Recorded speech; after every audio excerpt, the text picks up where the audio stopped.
ময়মনসিংহের গৌরীপুরের শীতলা ইউনিয়নের হাসনপুর ৩ রাস্তার মোড় থেকে উকিয়াকান্দা ৩ কিলোমিটার রাস্তার বেহাল অবস্থার কারণে ভোগান্তিতে ৫ গ্রামের কয়েক হাজার মানুষ। প্রশাসন ও জনপ্রতিনিধিদের বারবার আশ্বাসের পরও মেরামতের কাজ না হওয়ায় ভোগান্তি যেন কমছেই না। এ নিয়ে আরও জানাতে সরাসরি যুক্ত হচ্ছেন সহকর্মী ইলিয়াস আহমেদ।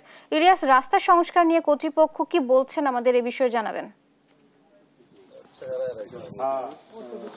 রাস্তা সংস্কার নিয়ে কর্তৃপক্ষ একে অপরকে দায় চাপাচ্ছেন এবং তারা বলছেন যে এই রাস্তাটি মেরামত না করার কারণে জনপ্রতিনিধি যেমন দায়ী রয়েছেন, তেমনি প্রশাসনের ঊর্ধ্বতন কর্তৃপক্ষ যারা রয়েছেন তারাও কিন্তু দায়ী রয়েছেন। অর্থাৎ সাধারণ মানুষের যে ভোগান্তি সেটি কিন্তু চরম পর্যায়ে পৌঁছেছে। অর্থাৎ কি সামান্য বৃষ্টি হলে এই রাস্তাটি দিয়ে কিন্তু মানুষের চলাচল কোনোভাবেই তারা করতে পারেন না এবং একেবারেই কাদা জমে থাকে। এবং এখন যে জায়গাটিতে রয়েছে সেই জায়গাটিতে কিন্তু আমরা দেখেছি কিছুক্ষণ আগেই কিন্তু কয়েকটি যানবাহন এই রাস্তা দিয়ে চলাচল করেছে এবং একটি যানবাহন এই চলাচল করার ক্ষেত্রে কিন্তু বেশ কয়েকজন মানুষের সহযোগিতায় এই যানবাহনটি এখান থেকে উদ্ধার করে নেওয়া হয়েছে এবং অনেক কাদা কিন্তু এই রাস্তার মধ্যে রয়েছে এবং স্থানীয়রা বলছেন যে তাদের ভোগান্তি কিন্তু এই রাস্তাটি মেরামত না হওয়ার কারণে কোনোভাবেই কিন্তু কমছে না। অর্থাৎ ভোগান্তি কিন্তু তাদের নিত্যদিনের সঙ্গী হয়ে দাঁড়িয়েছে।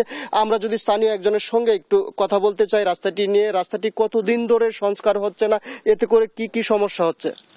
বহুদিন ধরে রাস্তাটি সংস্কার হয়েছে না, আমরা বুক নিয়ে আসছি বেড়া, আমরা আটকে যাইতে জানি না, হুলা ছাত্র যাইতে জানি না, সবকিছু কিনু করছে না এই রাস্তা। আওয়ামী লীগ নাজু জয় নালে কিনু করছে না আওয়ামী লীগ, আমরা বলি বিএমপি কয় না একজন। স্থানীয় বলছিলেন যে রাজনৈতিক কারণেও কিন্তু এই রাস্তাটি সংস্কার না হওয়ার অন্যতম একটি কারণ। অর্থাৎ এই রাস্তা দিয়ে হাসনপুর, কুতুবপুর এবং উকুয়াকান্দা সহ প্রায় ৫ গ্রামের কয়েক হাজার মানুষ কিন্তু চলাচল করে থাকেন। অর্থাৎ পার্শ্ববর্তী গ্রামের মনাটি, সেখানকার ময়মনসিংহ ৩ গৌরীপুর আসনের সংসদ সদস্য ছিলেন নাজিমউদ্দিন আহমেদ, তারপরেও কিন্তু এই রাস্তাটি সংস্কার করা হয়নি। অর্থাৎ তারা দীর্ঘদিন স্থানীয় এমপি থাকার পরেও কিন্তু রাস্তাটি সংস্কার না হয় এখানকার যে মানুষ তারা কিন্তু হতাশা প্রকাশ করছেন। আমরা তো জানি আপনাদের পার্শ্ববর্তী গ্রাম মনাটি, ওইখানকার স্থানীয় এমপির নাজিমউদ্দিনের বাড়ি, তারপরেও এখানকার রাস্তাটি সংস্কার না হওয়ার কারণ কি? হয়েছে না, কারণ তারা আওয়ামী লীগ, আমরা বিএমপি করি দেখি এই কারণে করছে না এই রাস্তাটা। আমরা অনেক লোক, হাজার হাজার মানুষ ভোগান্তি আছে এই রাস্তার মধ্যে। আর স্কুলও ছেলে মেয়েরা যাইতে পারে না এই রাস্তাটা। কোনো গাড়ি ঘোড়া গেলে খাতার মধ্যে ডাকতে পারে গাড়ি ঘোড়া।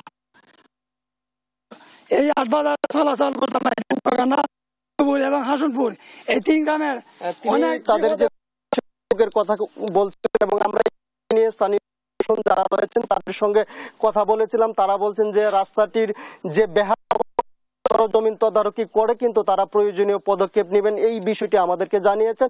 অর্থাৎ এখানকার স্থানীয় যারা দুর্ভোগে রয়েছেন তাদের দাবি হচ্ছে দ্রুত যদি রাস্তাটি সংস্কার না করা হয় তারা কিন্তু আন্দোলনে নামবেন, সেই বিষয়টি তারা আমাদেরকে জানিয়েছেন।